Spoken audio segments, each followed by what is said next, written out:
How to Win Friends and Influence People by Dale Carnegie. Now, I'll be honest with you guys, I thought I did this review already, but it turns out that I haven't. I found out yesterday, so I'm a little disappointed to find out that, hey, I haven't done a review on one of my favorite books. Like, why is that, you know? So in this video, I'm going to talk about the 3 core ideas that I learned from this book that definitely refined and reshaped and changed my life forever. Now, on top of that, if you want to read this book, I have a link down below for Audible. You can get the book for free and start reading it right now, because although I'm going to share with you guys 3 keys, this book has a ton of different keys, ideas, stories, and examples to reshape your entire life that I can't cover in an 18-minute video or a 60-minute video, depending on the length. You can see it right here. Spoiler alert. But guys, as always, if you guys don't know me, my name is TommyBryson. I'm an accountant. I upload videos on YouTube every single day. Subscribe to the channel, hit the bell so you get notified. On top of that, do me a favor, smash the like button. And here's a question for you guys, okay? How important are people skills? Are they still relevant? Are they not relevant? Can you do it on your own, or is that not possible? Comment down below, let me know. Now, if you already commented, here's a spoiler. In my opinion, if you ask me, people skills are very important. Now, there's only so far you can go on your own until you hit this very big wall of, hey, I can't do this on my own anymore. I need people. So if you can't influence people or work with people, you'll have a hard time reaching that level where you're going beyond that wall. Now, for example, I have a friend, smart guy, works at a very famous company, one of the tech companies. I won't say his name just to, you know, protect him. But basically, he's so smart, but he can't even convince a baby to eat a lollipop. That's how bad it is, okay? So again, just because you're smart and you have it figured out doesn't mean you're going to be successful, because at some point you will need people to help you to progress, okay? Warren Buffett didn't do it on his own. Bill Gates didn't do it on his own. Jeff Bezos didn't do it on his own. So again, it takes people and influencing people to get to that next level. Now, we covered that. Let's get into the 3 core ideas that I learned from this book that I want to share with you guys right here. And hopefully it does the same thing that it did for me, which basically changed my life and it changed your life, okay? So let's go into it. Now, number 1 is you want to treat people how they want to be treated, not how you want to be treated. Now, I know, you know, it's 2019. You already know this, but back in the days, I don't know about you, but me, I grew up with parents that told me all the time, Tommy, you want to treat people how you want to be treated, and that's how you'll be successful in the world. Well, it turns out, mom and dad, okay, that didn't work. People don't really care how I want to be treated. They want to be treated how they want to be treated. So in the book, it taught me that, hey, you know, inherently, I'll be honest with you, people are selfish. People think about themselves all the time. So most of the time, people only care about themselves, and how you treat them is all about them. If you treat them how you want to be treated, everyone's different. So you might like something, they might not like it. So you want to learn exactly how they like to be treated and treat them that way. But Tommy, how do I find out what that person wants to be treated like, because I just don't know? Well, the answer is this. You ask questions, okay? You have a conversation and you talk to them and you find out exactly what they like and what they don't like by asking questions like, hey, what do you like? What don't you like? Tell me about this, tell me about that. And that way you find out exactly how that person is, and then you'll have more leverage to say like, hey, you know what? Tommy is so likable, you know? This guy's amazing. He treats me so nice. I don't know how and why, but the entire answer is this. I just treat people how they want to be treated. I don't tell you like my life story. I tell you exactly what you want, because I know that's what you want, and that's how you're going to get to that next level, okay? So that's my idea of it, and that's what the book taught me, and it's all about treating people how they want to be treated, not the other way around. Now, I'll be honest with you guys, there's an obvious pro here, and the pro is that once you treat people how they want to be treated, you will be extremely likable. People will love you, people will like talking to you, because hey, you treat me how I like to be treated, and you respect me in that way. People love people like that. But I'm not telling you to have a conversation with someone for 19 hours about all the negativity in their life. That's not what I'm saying, okay? Because sometimes people can be very negative. Here's what you do. You ask questions and you guide the entire conversation based on your questions. When I talk to someone, I don't talk about like, hey, what's the saddest thing that ever happened to you? Tell me about it. And they spend 18 minutes talking about, oh, I'm having such a bad time. I had such a bad childhood. And I'm like, hey, I had a bad childhood too, but I'm not complaining about it. The answer is this. You want to guide the conversation into what you want. Like, for example, like, what do you like? You know, what's been going on with your life? Is it everything's positive? Like, what about your job? Do you like it? Like, what's going on there? You know, you talk about these things that are, you know, exactly what you want, but it's all about them in that sense. You put it on them. That's my entire tactic when I talk to people, and I guide the conversation towards what they like and how they want to be treated, but I guide it so I'm not spending like 30 minutes of my time talking about excuses and negativity. If that makes sense, comment down below. Now, number 2 is this, guys. Names. Names are very, very important. Now, I'll be honest with you, I am very good at names, believe it or not. Now, I made a video in the past, like around like 3 months ago, 4 months ago, when I spoke about Graham, and I said his name, Graham. Now, I did that on purpose because, you know, Graham, okay. For example, right? Graham is the guy that taught Warren Buffett how to invest. Now, Warren says his name like that. That's why I use that entire like tactical way to say his name, because I knew it would get a reaction from the people that are quote unquote his fans, and they would overreact. Because again, I made an entire like 18-minute video breaking everything down, and all they cared about was Graham and Graham. That's not how you say it, Tommy. Well, what about all the other information? And here's what it taught me, okay? Names are very, very, very important. You know, a name is all really a person has, is kind of like unique to them. When someone tells you, when someone calls me, hey Tommy, how are you doing? I'm like, oh wow, you know, that feels pretty good. You know, so names are one of the most powerful tools. So you want to remember and learn people's names and call them by their name. You don't want to be that person that's like, hey, hey Tommy, how are you? Oh, hey,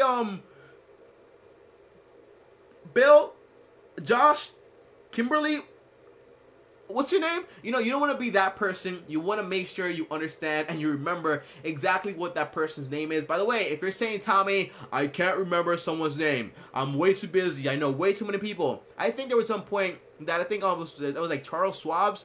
I think this guy knew like 5,000 people's names. Like he memorized all of them. So I think it was a politician also that elected to have Roosevelt. And this guy learned a lot of people's names just by using a little tactic called, you know, what's your name? What can I relate to it, and where are you from? Okay, by the way, if you're not good with memory, the memory can be reshaped, it can be strengthened. So just teach yourself and practice how to improve, because again, don't give me an excuse, just make things happen. So again, names are very important, because again, I noticed that, you know, this morning, I called my gym person that's always there by her name, and she was like, you know what? And she smiled and she was like, oh, hey, Tommy. And she never said that before. And she also smiled. She was very happy to greet me, said bye when I was leaving. And that's pretty awesome. On top of that, I remember once I was on this flight and it got delayed. And I stood next to the entire, like flight people that are there, like, ticketing and stuff. And people were aggressive, like, saying, like, hey, I'm late. What are you doing? I'm going to be late for work. And she sat there and took all that in. And then I said, like, hey, I think her name was, I don't remember her name now, okay, because it was a long time ago. But I think her name was Brittany, or it was a Spanish name. And I called her by her name, and she's like, wow, how do you know my name? I was like, your name tag.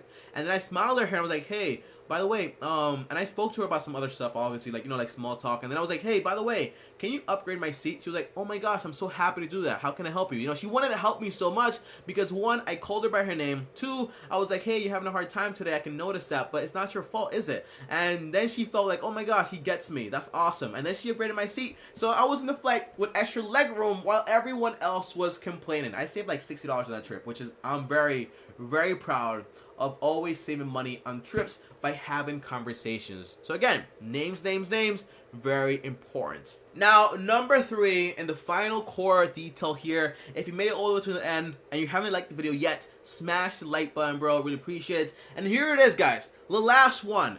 You want to influence people to the point where they're doing what you want them to do, but because they actually want to do it. But Tommy, how do I do this? Well, you know the example I gave you of my friend that's super smart, but can't get a baby to eat a lollipop? Well, I was exactly like that when I was in college at some point in there, because I had so many phases when I was in college, honestly. But the main point is this, you know, I praise myself on being this person that couldn't work with people, but I was so good on working by myself. You know, the entrepreneurial guy. You know, I'm good at everything, but I can't work with people. Well, how the heck are you supposed to be successful? You know, I couldn't influence anyone to do anything I wanted to do because I just didn't know how to do it. So when I read this book, I learned so much. And it's basically, you want to have people do what you want them to do, but by influencing them to do it to the point where they think and they know they want to do it for you and they want to help you. So for example, here's an idea.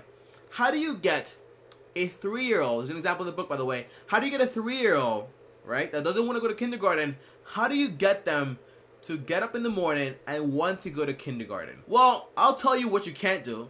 You can't use adult logic on a 3-year-old because they'll be like, what are you talking about education in college? I don't care about that stuff. I don't care about that, daddy. And number 3, you can't trick them because you might trick them, and once they go there, they'll be like, hey, you lied to me. This isn't Disneyland, you know? So you can't really trick them like that. And number 3, if you force them to do it, well, they might do it, but they'll kind of like, you know, always like have this remorse feeling in them, like saying like, oh my gosh, I'm forced to be here. I just don't want to be here. Well, the answer is this. How do you get a kid to go to kindergarten when they don't want to? By the way, this works with adults too, just so you know, like we're not that different. And it's basically, you want to understand what that kid wants and use that against them, so then that way they get you, well, they get what you want by doing what they think they want also. So I know that doesn't make any sense, but like, hear me out here. You want to understand exactly what that child or what that adult or what that girl wants, and you want to basically grab that, give it to them, and show them exactly what they're going to get from it and how it's going to help them to get what you actually want. So in this scenario, your goal obviously is to get that kid to go to kindergarten. So if you go at them and you say like, hey, you know what, in kindergarten, let me show you what we actually do there. You know, you grab some finger paint, you start finger painting, you start making macaroni statues, you start laughing, giggling. It's like, hey, when you go to kindergarten, you can do this too, but right now you don't know how to do it, so you can't do it with us, you know? So it's all about using perspective to what that kid wants or what that adult wants, and show them exactly what they can do to get them to do exactly what you want them to do. So for example, here's another example here, okay? What happens if you have an employee and the employee is doing everything bad and incorrectly, and you want them to improve, but every time you come at them and you criticize them, well, when you criticize someone, they're just like very defensive. Have you noticed that? It doesn't work. Criticism doesn't work. It's been proven. But if you start praising them for what they're doing correctly, eventually that will leak into everything they do. I noticed that also with myself. So for example, when I was growing up, my mom would always criticize me like, hey Tommy, there's a sock on the floor, there's this here. But the moment she said like, hey, you've done a great job with the bed, well, now I want to make sure the floor was clean. Oh my gosh, the floor is clean. Well, now I want to make sure my computer is clean. You know, it's kind of weird how she manipulated me, but the entire point is it works. You know, when you praise someone and you give them what they want and show them what they're going to get. For example, you also want to show people exactly what they're going to get from what you want them to do that's going to benefit them. So for example, when you click on my videos, I've done a lot of examples in this video, I just noticed, but the entire point is this: when you click my videos, that's what I want you to do. I want you to click on my videos, obviously, but you click on it because you know you're going to get value from it every time you click on the video. So I get you to click on the video, which is what I want, but what you get is what you want also, which is value. And that's all it is. You want to make sure, again, to summarize everything here, number 1 is this: you want to treat people how they want to be treated, not how you want them to be treated or how you want to be treated. And number 2 is learn names, very important. And number 3 is influence people to do what you want them to do by not manipulating, that's another word there, but by having them want to do it by using what they want to do in that tactic way, okay? That's why you need to read the book. He does look at a lot of examples there. That's why I use so many examples in this video. Now, guys, comment down below and let me know. Are you going to read this book? Comment down below, let me know. And as always, if you want to read this book, I have a link down below for Audible. Check it out. You get 2 free books, not just this one. Get this one, and also get the 80-20 rule. I love that book. It'll help you a ton.